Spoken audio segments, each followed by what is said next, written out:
Hello. I want to talk to you today about cancer and ayahuasca.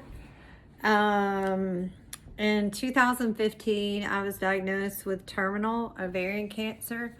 At that time, I was a teacher and I was under a lot of stress and had no idea what was happening, what was wrong. I'd lost a lot of weight. I was feeling very tired. But I was a sixth grade teacher, so I felt like that was pretty, that was happening because I was tired, because it's a very tiring job to be a sixth grade teacher. Anyway, so what happened was my lung collapsed. I had what was called a pleural effusion, and my right lung collapsed, and I ended up in the emergency room. And unbeknownst to me, I was told that I had ovarian cancer, stage 4, malignant, grade 3, highly aggressive, all the indicators that you don't want to hear when you find out that you have cancer. I remember sitting there with my oncologist, and I said, well, at least it's not stage 4. He said it is stage 4. I said, well, at least it's not malignant. He said it is malignant. I said, well, at least it's not high grade. He said it is high grade. So everything that I said, at least, he verified that that was actually the case. At that time, they told me that I would, that if I didn't do chemo, that I would be dead, in a short period of time. And that if I did do chemo, that I would have a chronic illness and I would be on chemotherapy for the rest of my life. So what I did is I did the first round of chemo, which was horrible. I mean, I'm not trying to scare anybody out there, and everybody's totally different, but my experience with cancer and chemotherapy was not fun. You know, I will say that within my medical care, I was not very nurtured within the medical system, which I now consider to be a real gift, because it led me to really be my own advocate within within my own health care. I knew that because there was not a lot of nurturing, not a lot of attention, not a lot of accountability for certain things. When I was going through chemo, I would go in, they weigh you first, and then the nurse will ask you certain questions. And one of her questions was, how are you doing? Of course. And I would say, oh, I have hip pain, really severe hip pain and leg pain. And she would say, oh, well, that's not from the chemo. And I would say, well, my baseline when I arrived, or before I started chemo, I didn't have these pains, and they've only gotten worse.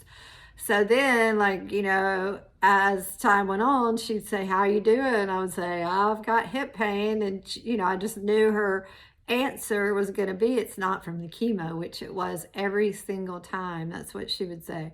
It's not from the chemo.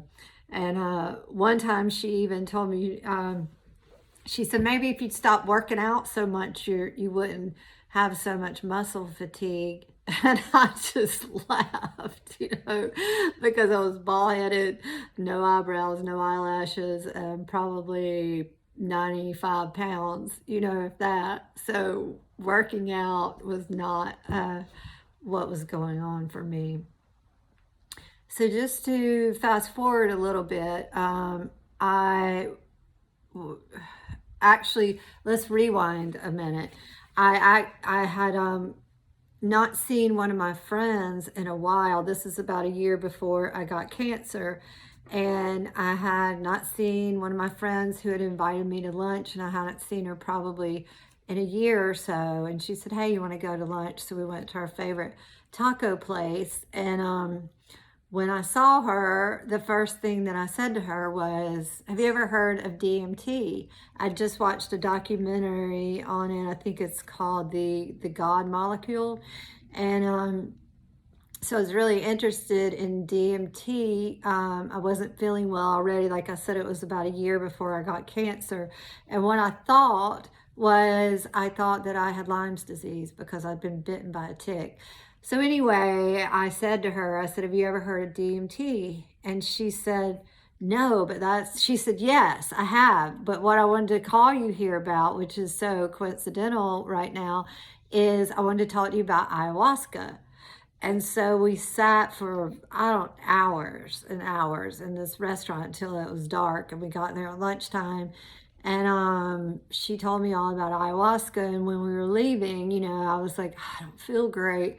That would be so great I mean, this is something I'm really interested in. But at the time, I just thought I couldn't do that. I mean, I'm a teacher and a mother, and, just like all these things we tell ourselves about why we can't do something, even if it's the most beneficial thing that we could probably do. So after back to where I finished the chemo, and chemo really does a little, does a number on you. On me, it did. Like I said, I don't want to put a blanket statement on it, because I did see people that were fine. If anybody's going through this process, I don't want to scare anyone and make them think that, something bad is coming for you. But anyway, after I finished chemo, and with the understanding that I wasn't going to really get the care that I was looking for in Western medicine, and just to feel better. I mean, just to get back to some normal baseline that felt like I had energy and could not feel that my whole system was haywire and toxic. And so what ended up happening is the oncologist was giving me a medication called gabapentin, and I was given gabapentin because I had neuropathy, which is numbness in your hands and your feet, and it's fairly painful. You can't feel your hands and your feet, and it's like pins and needles. It's not a very comfortable feeling. So they had given me gabapentin, which is a really, really strong neurological medication. This medication was not really working well for me. My mental state, along with just finishing chemo, was not healthy at all. And so I called my oncologist and I said, I feel mentally not okay. I mean, I feel really crazy, and just need a baseline. And so at the time, they were redoing their coding. They code when you go in, there's a code for whatever you go in. So they were redoing their whole computer system, not to make excuses for them, but I feel like that, if I'm looking at it and just trying to alleviate some of the feelings that I have around them not being there to help me with this issue, that's the scapegoat, is that they were doing coding. They were redoing their computer system. So anyway, what she told me was to take another one of these pills when I was already telling her that I was not feeling well mentally. And so, of course, at that time, I got angry, and I threw every bit of medication away that this oncologist had given me, or anything I'd gotten through this process of cancer. Just got rid of it, because I understood in that moment that the solution to something that's caused by drugs is more drugs. And to me, that just did not make sense. I mean, I needed something other than what I was doing at the time. And to tell me just to take another one of the pills that was already causing the problem was just a shining light for me on what that wasn't going to get the help that I needed. So at that time, I fired my oncologist. And, within this, there just came that dawning of ayahuasca. And I thought, okay, I'm not going to get what I need from the medical community for me. Everybody's different. But for me, I was not going to be nurtured, and I was not going to find the solution to my health that I was looking for. So I began to start to inquire about, going to Mexico to drink ayahuasca. And this process for me was very easy. I mean, I would say that this was probably the path that I was destined to take. And so everything just fell into place. I was accepted at this place, and in a really short period of time, my travel plans fell into place. My family was not really on board, or I would say that I really didn't give them the opportunity to give me a counter solution or to tell me that they didn't like what I was doing. I just told them that I was going to Mexico. And then the day before I left, I told them to watch a video.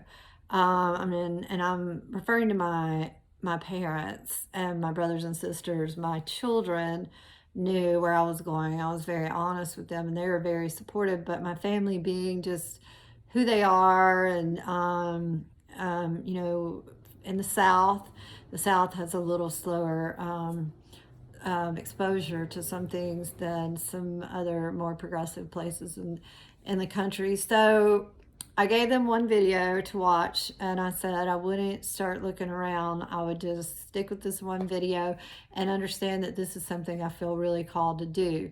And so really, at this time in my mind, what I was going to Mexico for and to ayahuasca was I was going to learn to die. I felt that I wanted to go through this process gracefully, and I didn't want to have, like misinformation. I wanted to go in and explore um, through the use of ayahuasca, how I could die or leave this body gracefully in front of my children, my family, and felt that I had a responsibility to understand something. I can't really put my understand what it was that was calling me to I mean, now I can understand, but at that time it felt like it was just so I could have more information about dying or living, life, and then the dying process and the evolution of all of that. And I felt like ayahuasca was going to help me to understand those things. So I go to Mexico, and one of the first things that the shaman says to me is, "Do you want to live?" And I was just kind of like, wow, I didn't even know that was an option. So of course I said yes. And so he said, what needs to happen is you need to listen to me. You have to like pay attention, and move the when you drink ayahuasca, the shamans, at least in my case, it's a very sacred medicine. It's very honored, and yes, call it medicine, because for me it was a healing modality. And so it was his recommendation that I listen carefully, that I, am very aware of energy moving through the body, and basically go with that energy mentally and move wherever, that there's sensation in the body. It almost felt to me like ayahuasca, or the energy would move and it would come to a blocked kind of place, and you just place your heavy attention there, and you'd feel it like coming up against that, and then it would free itself. And so that's the way it was for me. It was a very physical process for the first, I don't know, the first, 5 to 10 times that I did it, was felt completely like physical, like body healing, and those types of things. The shaman that I worked with, have the utmost respect for him and the job that he did. I think that it takes a very, very, very integritous shaman and somebody that is,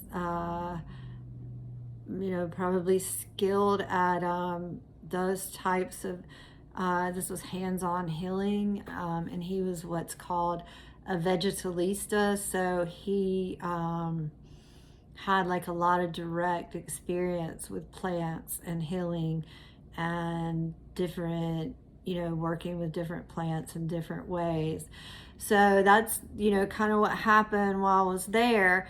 I will share with you at one point, the shaman had his hands on my stomach because I have had ovarian cancer. So he had his hands on my stomach, and at one point I heard him like, call for a bucket, and so they brought the bucket over, and at that time I felt his hand was on my stomach, and I felt something move from my stomach into his hand, and I almost could feel it moving and then out in the bucket.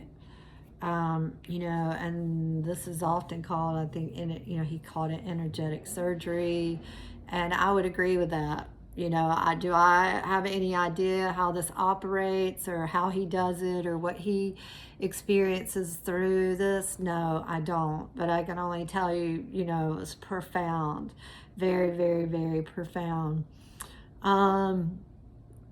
While I was there, when it was time for me to leave, well, he asked me to stay for a couple more weeks than I was originally scheduled to stay, and I did that and drank ayahuasca, the whole time. And then when I left, I was leaving, and he suggested that the last 2 weeks that I stayed, that I open what's called a plant dieta.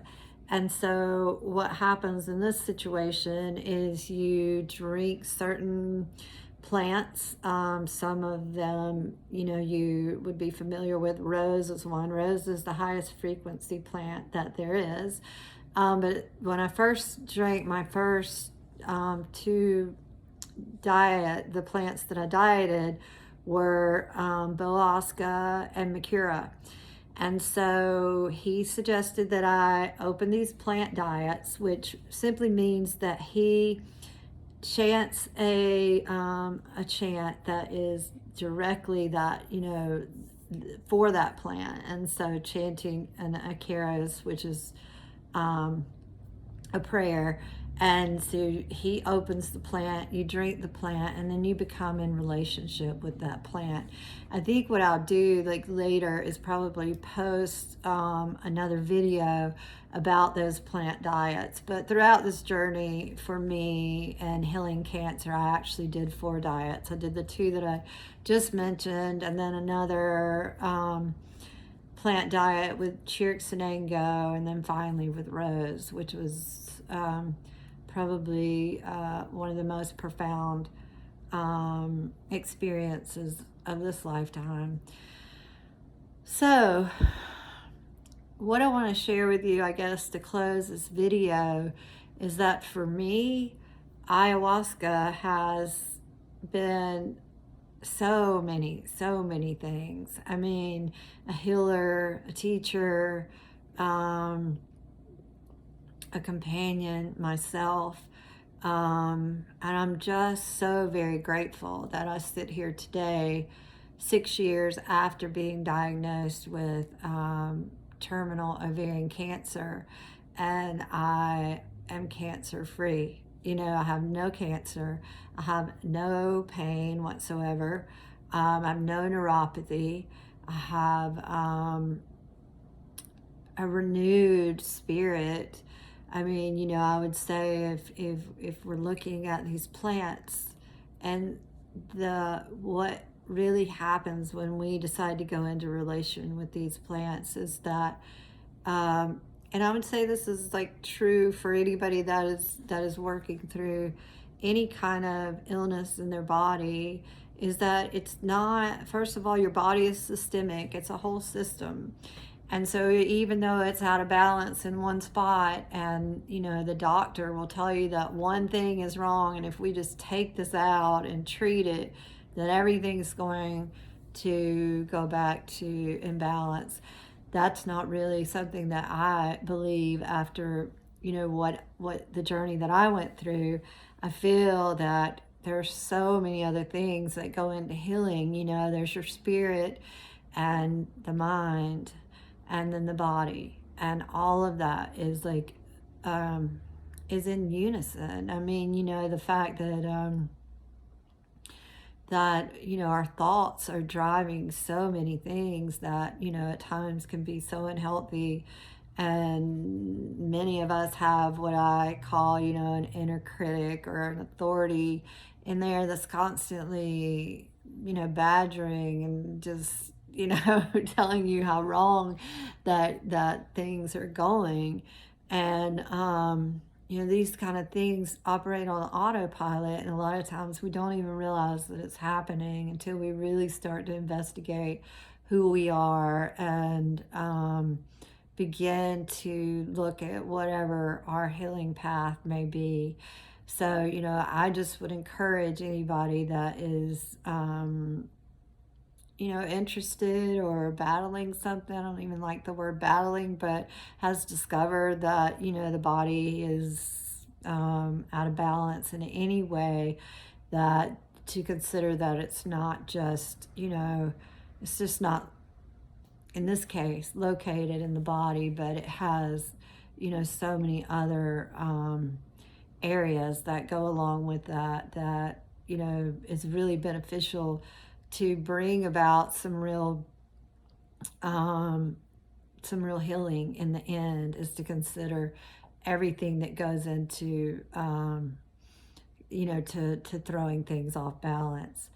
So I hope that you like my video, and I hope that I've been helpful. And, you know, any questions or comments that you may have, I'm interested in really diving into this and helping anyone that's interested to understand this journey, and how, you know, beautifully orchestrated that things felt. And you know, I believe in the power of plants. Whatever plants that it is that somebody might decide to use in their own individual healing, I would encourage that exploration. So thank you. I love you.